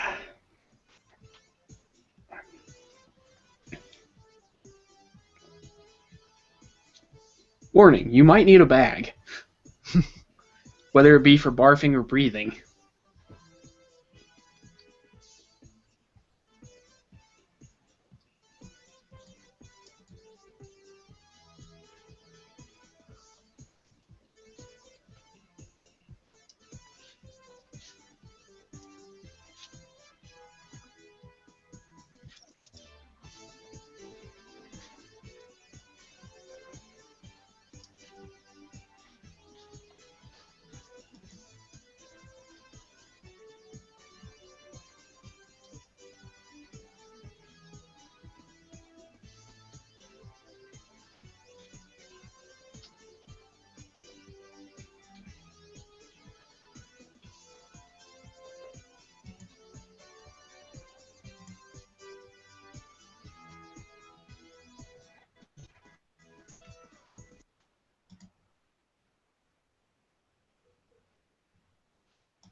Everything ready? Yep.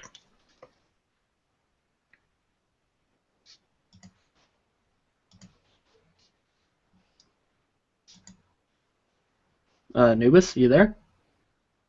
Uh-oh.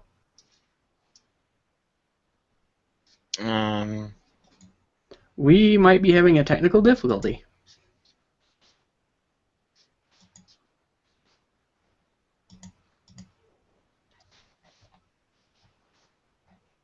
Uh-oh. Yeah. That there appears to be a problem of some kind. Well Just then. have to wait. Yeah, there's not much we can do about that right now.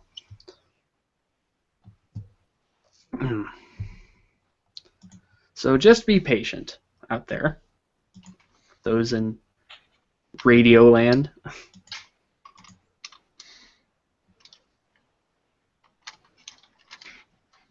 Radioland. Right. As opposed to Radiohead. Okay. I'm here. What happened there? I don't know. You completely dropped out. It was really weird. Said it. Yeah. I know. It said that the Hangout was closed, like the window was closed because the computer went to sleep when the computer obviously did not go to sleep. Fucking technology sometimes. Anyway, let me. I know, right? But you don't complain about it too much because, chair in the sky thing. Okay. Ready on my end. In 3, 2, 1. Welcome back to NTR Radio.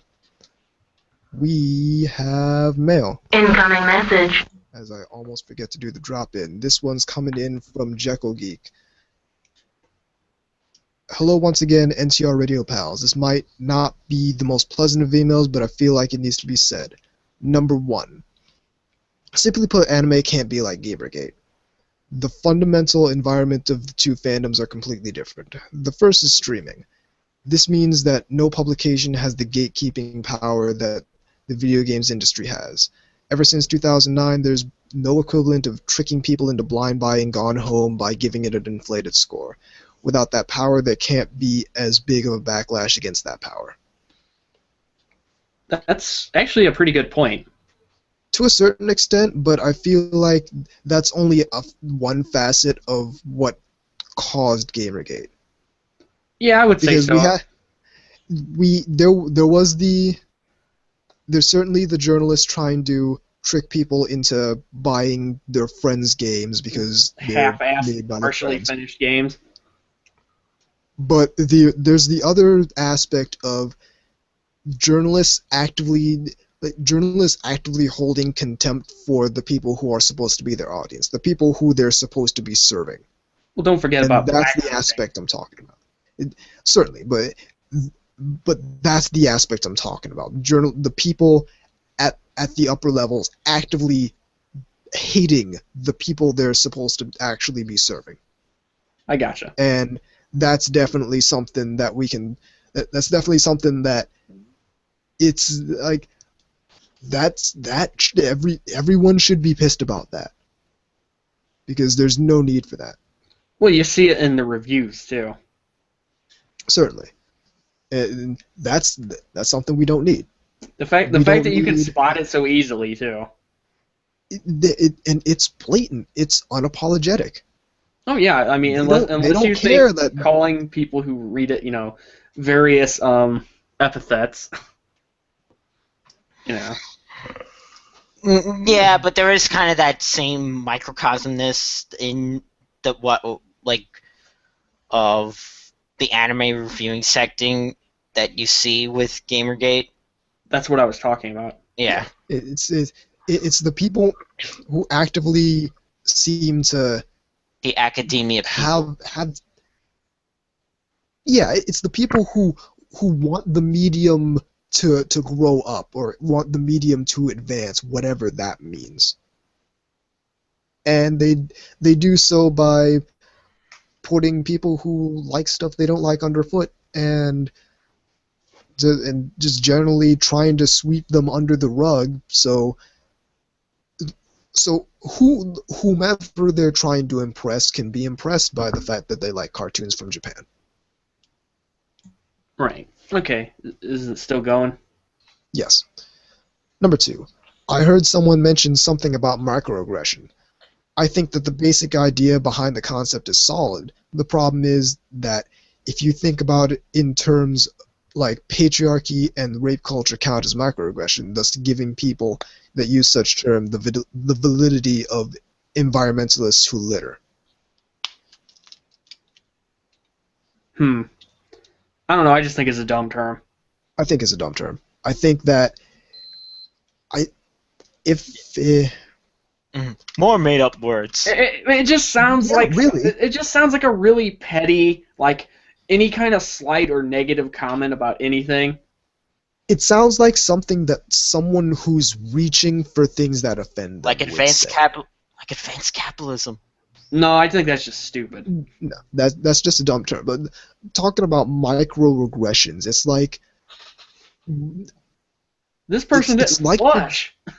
yeah, it's like you're going out of your way to be offended by things, and that's what bothers me about it. Oh, how about the new thing that's supposed to be offensive to feminists? Is that thing with when someone on the train has their legs open? Manspreading. Manspreading, yes. Yeah, more, man. More made up words. Yeah, I mean, I remember when people just put that word like manwich was a company,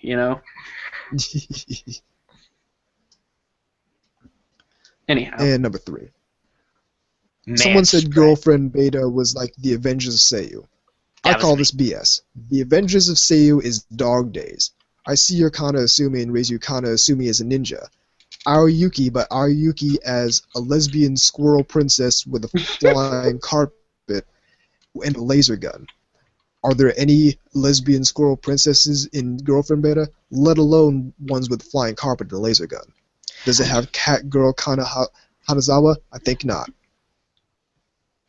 I just said that because it's like, a ton fuck of Moe Seiyu that's like over 50 characters.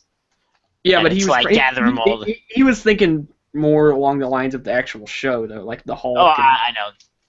Oh, I know. More like a literal superhero thing. Right. Yeah. I wasn't thinking that. Yeah, but I understand. You were thinking just it's a collective of local talent. Yeah. What you should have said was the Moe Seiyu Expendables. Yeah, that's. Okay.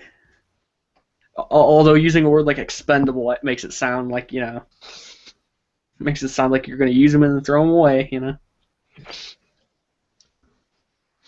Anyway, that's it for the email. Is that all the mail? That is all the mail. Okay. Oh boy, It's story time. Okay, like I said, someone who won't be named, okay, just for the sake of a lot of things. Now, can this thing be found on like Faku or whatever? Probably not I Faku. doubt But, Faku. no, but hentai, or ex-hentai, as it were. just look for it. You'll find it. Okay. Okay, so I will show you a world. quite literally, to an extent. All right, we've all discovered horrific dojins by accident or on purpose. Sometimes just looking for weird things. Okay, this was made known to me. All right, it's by a person or a circle. I think it's a person. Pretty sure. Yukino Minato. Okay. I feel like that should be familiar to me. Okay, be prepared. Prepare yourself now. Okay, the name of this thing, at least the localization, is Island of the Mist God. Again, sounds pretty normal so far. Nothing too crazy, right? I think I might have seen this one before. Oh, geez. But keep going. Okay, well, for those who haven't, prepare yourselves for this one. Okay, what it basically is like some person obviously discovered this island, all right? And basically, in the island, he does like this. I'm probably fucking something up, but in the island, he does all this research with these ancient scrolls and stuff, and basically discovers like there's these animals on there, these bugs that are like really similar to the animals in these scrolls that make these like elixir, for being able to reach like the gods. Again, kind of makes sense with the whole title, right? Right. Okay, well, he becomes like a priest character, or I guess he is a priest. I don't know. But he's obsessed with making this elixir, right? So to have these like effects, right? That effect. Right. Well, I mean, and the effects are, it's like, peyote. It gives you like hallucinations and makes you all happy and ridiculous, You know what I'm saying? You get the idea. It's a drug. Yeah. Okay. Well, he runs out of this thing that he creates because there was only one of these bugs that he could use to make it. Okay? And he becomes addicted to it. So he goes back to the mountains trying to find more of them, but he can't. So he gets an idea. A very horrible idea. They basically come up with this concoctive idea of taking a young I'm looking at Dude, don't interrupt. I'm not. Sorry. Takes a young girl, a virgin, of course. Naturally. Gives it to the bugs.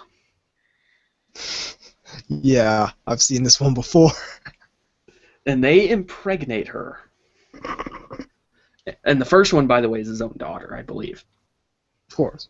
Of course it's his own daughter. They basically confine this girl in a warehouse, and they use it like as a nursery. It gets really warped because, she gets pregnant and then has like the insects that come out. And like, they have an umbilical cord attached to them and all kinds of shit. Oh, yeah. Oh, it's so disgusting, man. And like, they hold it up in the air like, yay, Lovely. It's just like, what the fuck, dude? But 100 years later, yeah. Basically, 100 years later. 100 years later, this is still going on. Basically, what they're doing is they're like a rich village community, and the reason they are is because they're selling this shit because it gets them high. So basically, every 5 years or something, they take a girl and they dump her into this hole in the ground, or in the mountain rather, and basically leave them there for the bugs to impregnate. Yep. And they keep making more so they can keep making this drug.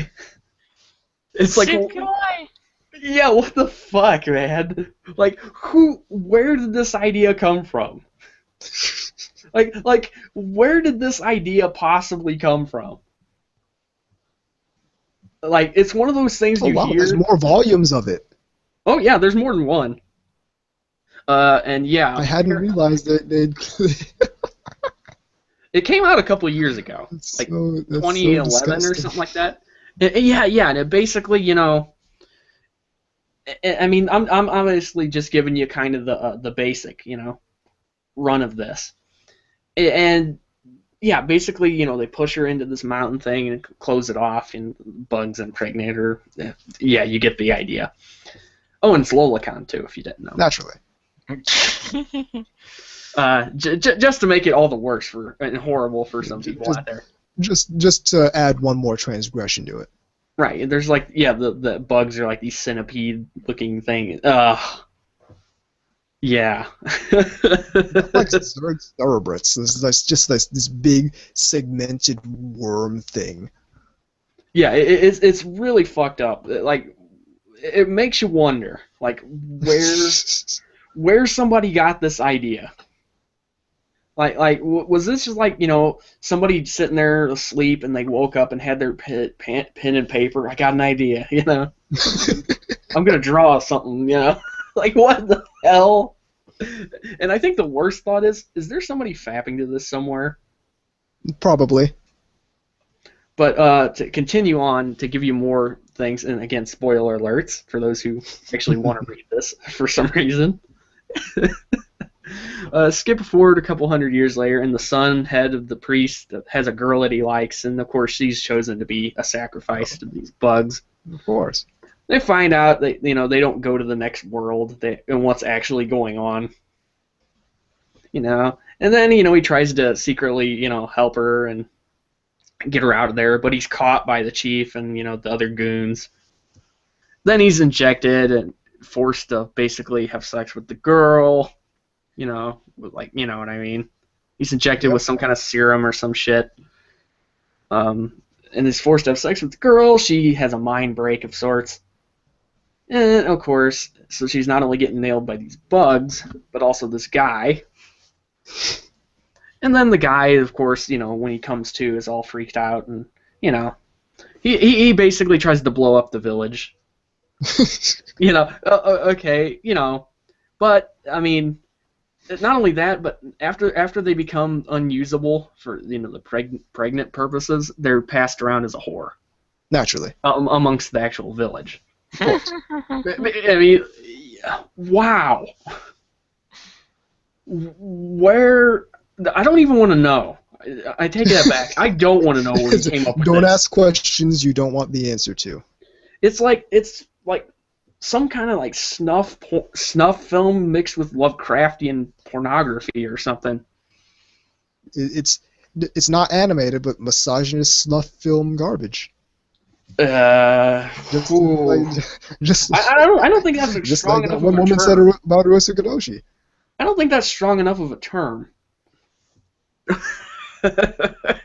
And people got to get their kinks out, you know, whatever makes them feel, you know. Like, wow, did this person work as someone who sprays pesticides? I mean, what the fuck, dude? Like, you know, did you used to work in like the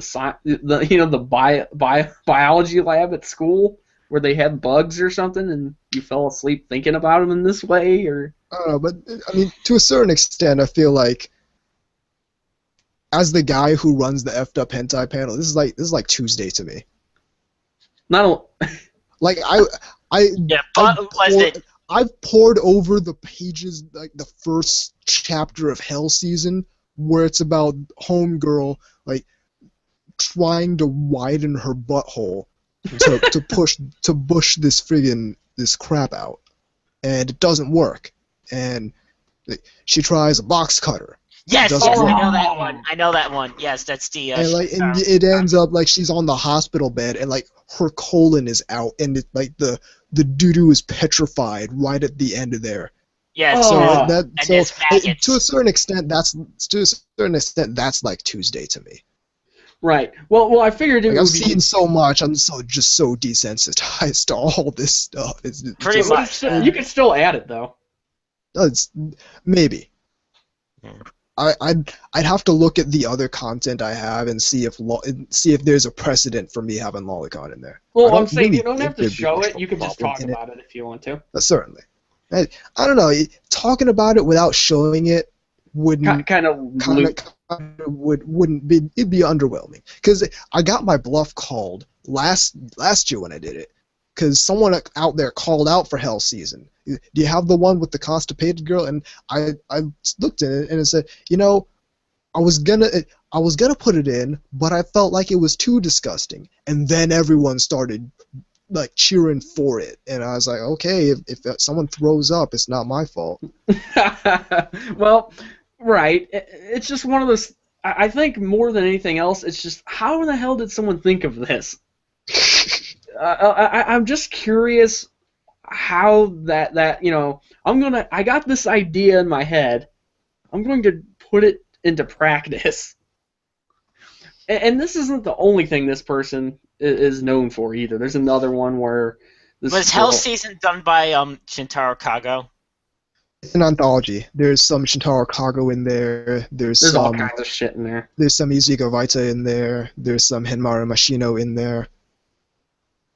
But one of the other things, and I can't remember the name of it again because I just don't. I remember what it's about though. This girl in the hospital, she's basically being assaulted by a ghost at night.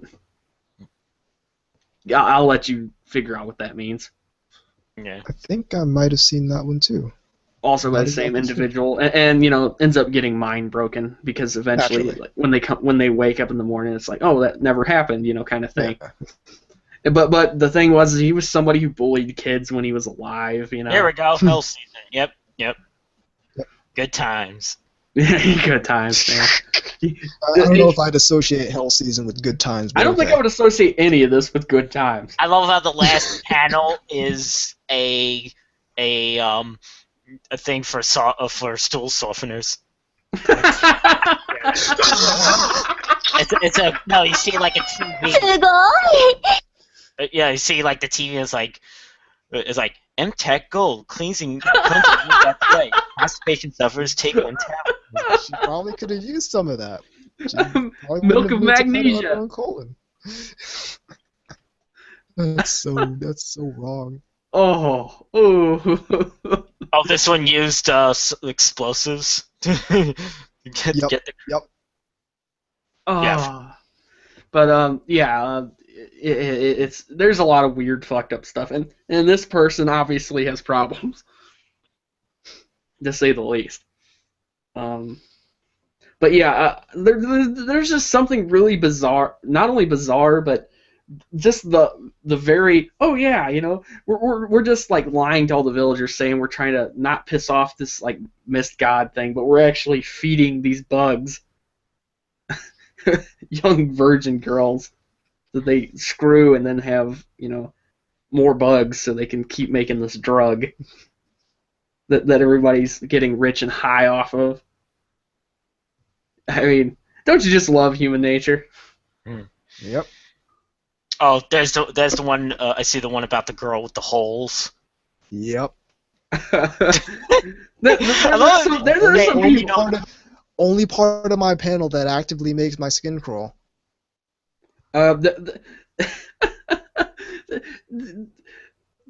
It's just, these are the type of things and reasons why I stopped looking for this stuff. Because it's one of those, there was a point where to an extent, curiosity killed the cat. Yeah, it really did. Because there was a point, and I think everybody has done this or still does, they just want to see how completely depraved and weird things can be. And they'll just look for the most outrageous shit they can find. Yep. I certainly went through that phase. But that was more when I was closer to like 20, or something like that. Obviously this stuff came out later. Yeah. But I understand the mentality behind it. Absolutely. But I'm not in that mode anymore. So when people show me this, it's like, wow, I'm glad I stopped doing that. See, I'm in that mode, but Oh, I not know. for my Well, own benefit. yeah, you're in that mode though because it's quote unquote profitable, just like the people who make the drug. I'm just so like yeah, okay, whatever. I see, nothing surprising. That's me at this. Oh. It's just one of those things where you're like, why? Why does this exist? Anubis cut out again. Of course. See? He couldn't handle his own content. It's like Ugh, gross. But yeah, there's some really messed up doujins out there. And these are all original works, I should mention. They're not like, parodies or anything. At least I don't think they are. But yeah, we seem to have lost the de facto leader again here. come back! Anubis, come back! It's like E.T. Alrighty then. Well, I guess it's up to us to actually entertain while he tries to figure out what's going on. So, is there any doujins you would like to share with? Specifically ones that are disturbing. Trying to think of any recent that I've seen. I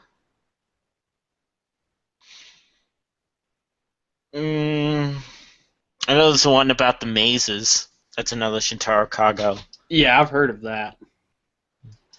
Unfortunately.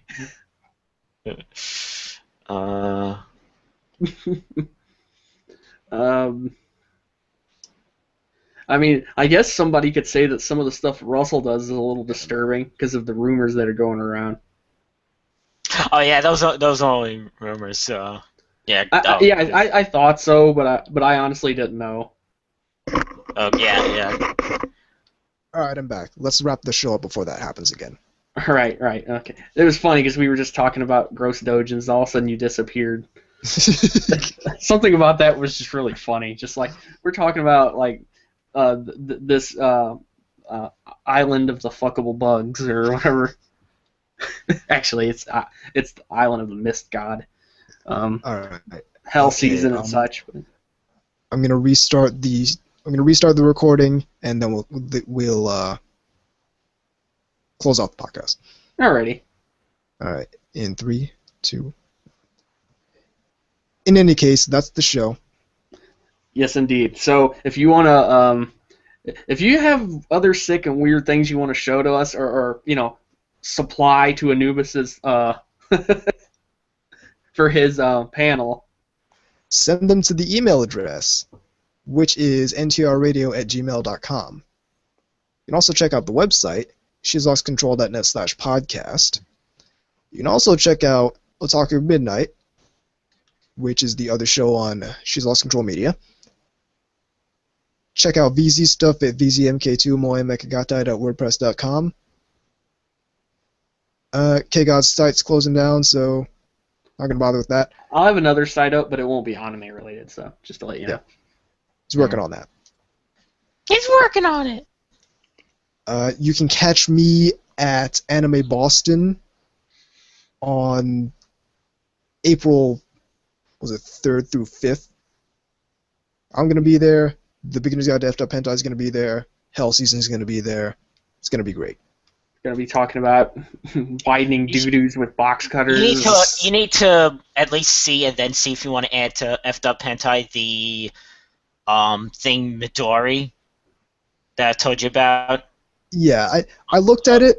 Aragi's Freak Show. It's the full. I looked at it. I might. Not sure. Yeah, it's surprisingly, it's shocking, but it doesn't show a lot. It's more implied.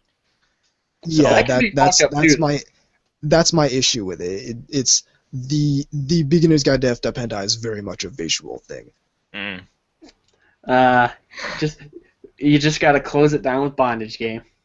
Do you still do that? I will actually probably close it down with Hell Season this time. Yeah, I can understand Just why. because It's Hell Season. It's Hell Season. You know, poor Niwa. Seriously. Oh, I remember this one. This other Shintaro Kaga one. It's just called Harikiri, where all these girls are obsessed with like cutting their stomach. There we go. And she's got her intestines flying out, and she's strangling this other girl with her intestines. Lovely. Wow. Shintaro Kago, ladies and gentlemen. Thank you. Thank you for your existence and your amazing artwork. Well, the amazing thing, the thing about him is he knows he's self-aware about his art. He's self-aware. He knows what he's doing and why he's doing it. I've read interviews about him. He calls his art like shit. Like it's shit. Like literally. Like it's meaning like it's just like he knows it's disgusting. It's just disgusting. He knows it's disgusting. Just disgusting, depraved stuff. Like I know that I'm Tom Enforcer Anubis. I'm Gay Odds. And I know I'm VC Mark II. And even though we get thrown down the well with all the bugs every time we say it, this is NTR Radio.